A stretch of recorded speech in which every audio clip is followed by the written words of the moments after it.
Everybody, it's the Mad Master here. I'm just going to do this video because I've had a lot of discussions with people about this, and I've thought about this thoroughly, this subject, and I still see a lot of confusion about what my position is, and what other people that are similar to me position is on this, and that is the whole woke thing and culture and media and so forth. So I'm just going to break a couple of things down in this video. I'm going to say what I think about certain things with regards to this.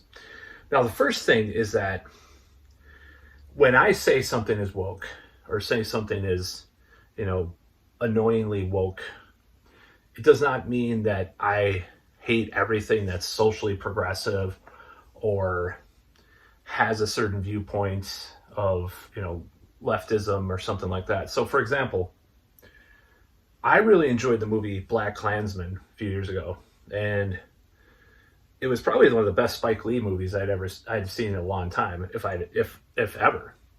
I loved that was the first time I really realized Adam Driver is being really cheated by being in those Star Wars sequels, and I really realized the acting and the script. I just really enjoyed that film overall. Now, some would call that woke, that movie, but to me, it had an overt political message. So I guess it is woke, but by the modern definition, that's not what people mean necessarily. At least maybe 50% of the people using the term woke are not talking about socially progressive. They're talking about shoehorning in political messages where they're incongruous. They don't really fit the model of what the narrative was with a old franchise. I'll give an example is when they try to diversify historical figures by like this recent Doctor Who, where they make Isaac Newton black. It's like, okay, that's fine if you want to do that, but it's like you got to admit that that's very calculated and very, there's a reason for it. They're trying to do this, but it just seems stupid. It's when they shoehorn things that are socially progressive into media, and it really seems too on the nose and stupid, and doesn't really fit the narrative of what is happening in the movie or the franchise. Just like the whole thing with Mary Sue's in Star Wars, like when I watched Star Wars as a kid, it was the struggle between the material model of reality and the supernatural, the super normal view of reality, which is the Force, the beyond the veil of reality. And it was that struggle and that conflict that created the best parts of Star Wars, because Luke Skywalker had to train, he had to think differently. Now, when Rey, Palpatine, Skywalker, whatever, came about in these movies, she didn't seem to have to struggle even like a tenth as much as Luke Skywalker or some of the previous franchises, heroes or heroines or whatever. So that was part of the thing about being woke, is when they do these things with these ideas, they twist these ideas around with the narrative, where the narrative doesn't make sense to make a point. Whereas I almost want to differentiate between the two. There's old school woke and there's the new school woke. I can almost say, umlaut or whatever with NU, like new metal, because I hate new metal so much. But anyways, new woke. It's like you listen to a early Morbid Angel riff and then you listen to a Korn riff. They're both heavy, but there's a major difference between old woke and new woke, right? Just like classic metal and newer metal that's mainstream like that, or the newer 90s crap American metal, new metal and new metal. There's a difference between the two. I don't know. I'm trying to do this metaphorical, allegorical thing. So that's what I have to say about that. There's a lot of stuff I like that's probably woke to people, I mean, I like some of Spike Lee's movies. I like some of the messaging in there. Like stuff. There was stuff that political movies or political movements. There's some left wing, and you watch if is what's that movie? Not the show Chernobyl. What's that movie? Silkwood with Karen Silkwood from the early '80s about nuclear power and its dangers. Is that woke? Is that a woke movie? The woman is the major player. It's a historical drama, actually, but is that a woke movie? Is Do the Right Thing, going back to Spike Lee, a woke movie? I guess it is, but it's not in the same vein as woke as old Star Trek. People are trying to say, well, old Star Trek was woke as well. Not in the same way. Not in the way that some of these newer Star Treks are. Not in that way. William Shatner or Kirk, getting a green woman with 3 tits is not very woke, obviously, nowadays, but, or whatever. Or 2 heads, getting with alien women that had 2 heads and 3 tits or something.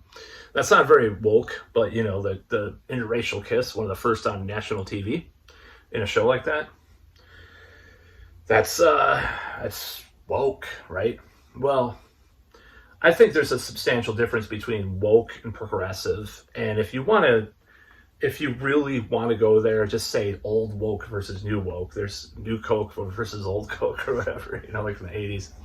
It's a complicated subject, but also I want to differentiate between the two. Being socially progressive does not mean you throw postmodernism and critical theory in the mix, which a lot of the woke thing does.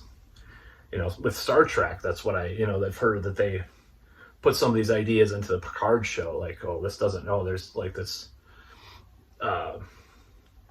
there's just these things with various characters that don't really make sense, that don't really fit. And one of the things is the lore, when that's being spit upon by the modern people making things for modern audiences, well, the people weren't even into the thing. Like, to be fair, so we could talk about the new X-Men series, which I haven't watched, but I'm a more comic purist, so I don't watch a lot of shows or movies based on comics. Of course, I watched some, and I didn't really watch it in the 90s. I was getting a little too old for cartoons by the time it was old. At the time, there was, of course, I watched anime, like Return of the Overfiend and stuff, or hentai, stuff like that. I watched, or Angel of Darkness 2 or whatever. That was really good too. Oh my god, that little gnome, and ooh. Anyways, it's basically PORN, but yeah, I liked a lot of anime and stuff like that, or whatever you want to call it.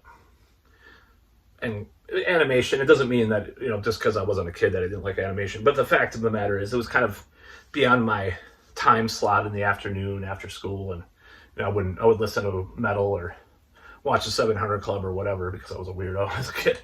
But X-Men came out a little bit after I was watching cartoons, is my point. Long-winded.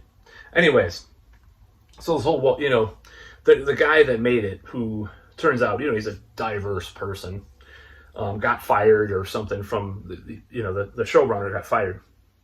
Now, one of the things that he did was, when he was helping with the Witcher series, he was really mad at some of the producers or writers trying to have him really veer from the source material because he liked the source material.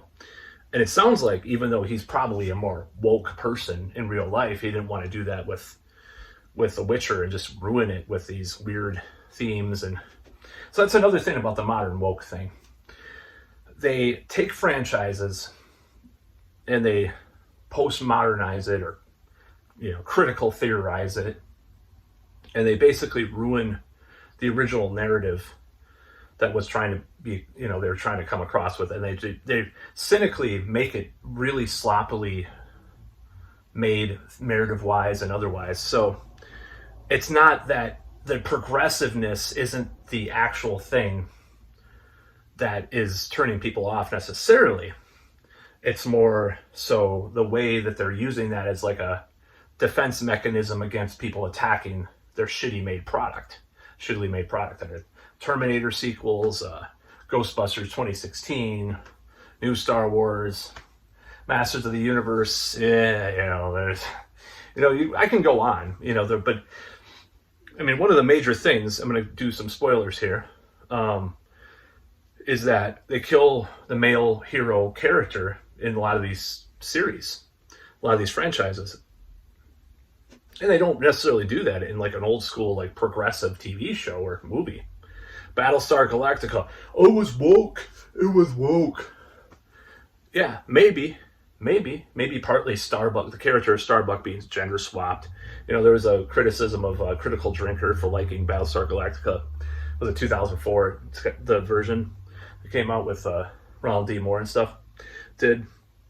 And I was just thinking, well, if something's good, there's less like it actually makes sense and it's actually a good, compelling story and series. It's not going to be called woke as often, even if it is more progressive by a lot of people. I mean, people love the Dune movies, the new Dune movies. I'm not going to watch them because I have never read Dune, and I really want to, actually, because I never have. Until I read like one or two of the books, I'm not going to see the movie. That's just my thing. There's a lot of books I have to read because there's a lot of movies that I haven't seen because I've avoided them because I haven't read the book. But, you know, people have said, oh, there's a couple of things in there that are really woke. But for the most part, the people that attack woke stuff don't even talk about that. You ever notice that? Critical Drinker doesn't talk about that. And, you know, the quartering or whatever. Maybe he did a little bit. I don't know. The quartering probably did. You know, it's just so stupid. So this whole woke thing is kind of just like a distraction from just attacking bad writing and bad acting and bad corporate decisions a lot of the time. And it comes from both sides. But if a person, this is the thing. So the Sweet Baby Inc. thing I haven't talked about, but I might do a video about that really late now. Of course, it's like weeks later. But the whole thing with that, I've thought about this, and it's basically a PMRC from the 80s, but switched to the other side of the aisle and for video games. I mean, it's basically, it's not government ran, but who knows with how the government gives funds now. But, these organizations that try to wokeize video games, it's no different than PMRC just having these standards or, trying to say, oh, you can play this music and you can't do this, you can't do that. How about this? So I propose something different. How about we give a voice to the diverse filmmakers, video game makers, whatever? Maybe try to do a fund for people that are more diverse to do their own stories, original stories, dare I say, this sounds really leftist of me to say this, but dare I say, like, maybe tax credits, if people, instead of pushing these, like, just shoehorning and putting that square peg in the round hole of these terrible franchise killers, doing these terrible franchise killers with all this woke shit. Why not try to, just like Jordan Peele's pretty successful. At least his stuff, I don't like all his movies, but at least his stuff is original, and things like that, people like that. Spike Lee back in the day, give more credence to those types of people. Instead of just shoehorning stuff into Star Wars or video games or whatever, just let them tell their story. That's another thing. It's like people are denying people their story by changing their story. The original person that wrote this didn't grow up in such a diverse environment, maybe just like with the Godzilla's -1 or +1, I forgot what. I haven't seen the movie yet, so the new Godzilla movie, Godzilla, not a very diverse movie, is it? It's all one race and very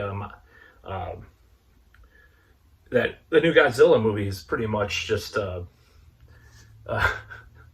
pretty much one race and one more heteronormative. Oh my God, I didn't hear anybody attacking it. I didn't hear anybody complaining that they're not represented in it. Just like with anime and stuff, a lot of white people like anime. They don't have to be represented. Wanting to be represented all the time at all times is very narcissistic and very autistic. But that's all I got to say about that. That's about all. Peace out.